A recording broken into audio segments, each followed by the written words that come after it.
fairly comfortable in this venue. Yeah, although you get a lot more people in here than we do. Okay, so you ready?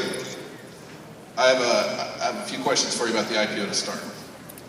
You went public on May 18th, and the stock has lost roughly half its value since then. Just get right into it. No, okay. If you could have done anything differently with hindsight, would you have?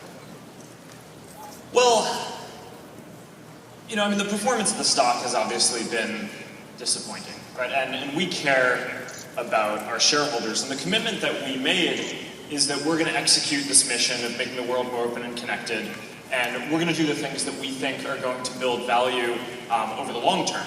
And you know, over the next 3 to 5 years, I think the biggest question that is on everyone's minds that will determine at least our performance over that period is really going to be how well we do with mobile. And you know, we've been in this quiet period for the last 6 months or so, you know, since right up to the time when we were getting started with the IPO, and a lot of stuff has changed since then. I mean, 6 months ago on mobile, you know, we hadn't launched our new set of apps, right? So we were still in a pretty bad place there. Apple hadn't announced the iOS integration. Literally 6 months ago, we didn't run a single ad on mobile.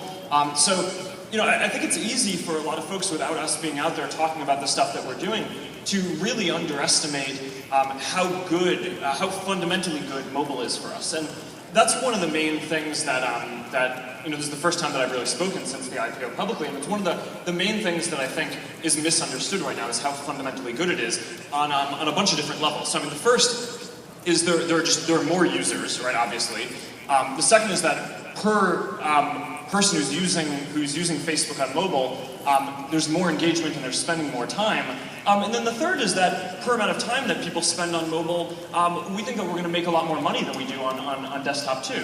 So you know, you can kind of go through all three of these things. I mean, number of users, it's fairly obvious. There are a lot more people who have phones than who have computers. 5 billion people in the world who have phones. The number of smartphones growing really quickly. The number of Facebook mobile users growing really quickly.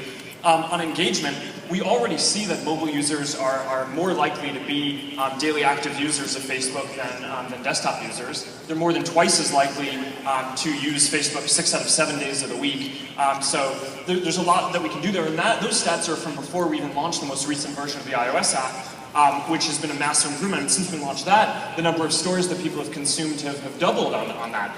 So, just slow down. Feel free to cut I want to unpack like everything you just said, but it's going to take me a while.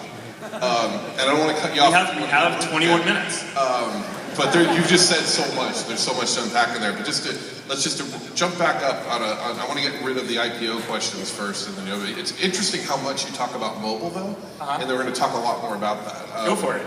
But you know, when you went public, you said, we don't build services to make money, we make money to build great services. Yeah. So my response is, wow, you really meant that. And let's talk a little bit about that.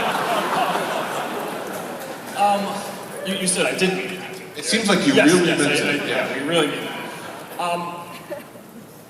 You know, the statement we don't build services to make money, we make money to build better services, really goes to the heart of the philosophy that we have in running the company. And you know, there's no doubt we are a mission-driven company. I mean, we exist and we wake up in the morning, and the thing that gets us excited is making the world more open and connected, and the things that we're doing to build that. But you know, you can't just focus on that, right? I mean, since the beginning of building Facebook, one of the core things that I've learned is that, you know, in order to do this, we have to build a great team. And in order to build a great team, you know, the best people want to work on a mission that they believe in, but they also want to make a bunch of money, right? In order to do that, you have to build a great business. We want to build a platform, right? In order to build a platform, we need to build tools that are going to make it so that developers can build the things that they want and make a bunch of money. And in order to do that, we need to have a business model that works for them and incentivizes them to want to work with us. Advertisers produce a lot of the content, right? I mean, a lot of what people do on Facebook is around pages. That content is in the system because advertisers get a good ROI working with Facebook. So building a mission and building a business go hand in hand. And it is definitely true that the primary thing that makes me excited about what we're doing is the mission. But I also think that from the very beginning, we've had this healthy understanding, which is that we need to do both, and we're about doing both, and that's a key part of understanding the philosophy that we have. Okay. With the stock price fluctuations, are you finding it like you have to be creative in incentivizing employees to stay, keeping morale up? Is there a morale problem? How are you dealing with that in general? Well, it doesn't help, but I mean, I think that there are a few things that are important to keep in mind here. First is that Facebook has not been an uncontroversial company in the past, right? So it's not like this is the first up and down that we've ever had, and I think that people at Facebook are fairly used to, at this point, the press and folks saying good things about us and saying bad things about us, and we have a pretty good compass at understanding, here's what we need to build, we're going to stay focused on that. I always make a point when I think that people are being too nice to us or writing too nice of stuff about us to get up in front of the company and say, hey, we're not as good as they say we are now. And then when I think that people are being too critical and underestimating us, saying, I think we're not as bad as they say we are either. And I think it's really important to kind of keep that in mind, and I think people understand that. The second thing is just that what really motivates people at Facebook is building stuff that they're proud of. And I don't think that this is just Facebook. This is universal, right? I mean, it's really hard for people to wrap their heads around, okay, I'm building something that 950 million people are going to use. But what I think resonates with a lot of people is, I'm building something that I'm going to show to my friends and my family, and then I'm going to be proud to do that.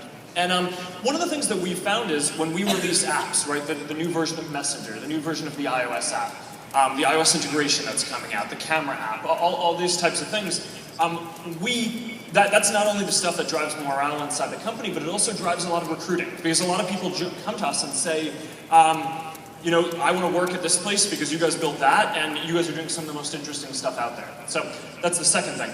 And then the third thing is, we haven't really done anything on equity or anything like that in order to incentivize people. I think that basically sticking to the normal path that we have there is good, but it's important for people to understand, both new people who are coming to the company and people who are at the company, that the way that we do compensation is, we translate the amount of cash that we want to give you into shares. So if the shares are undervalued, or valued less than you think that they're going to be in the future, then you're going to get more shares for the amount of money that we're willing to compensate you. So, I think the real question, sure, some people are going to look at this and maybe, some people will leave, but I actually think it's a great time for people to join, and it's a great time for people to stay and double down.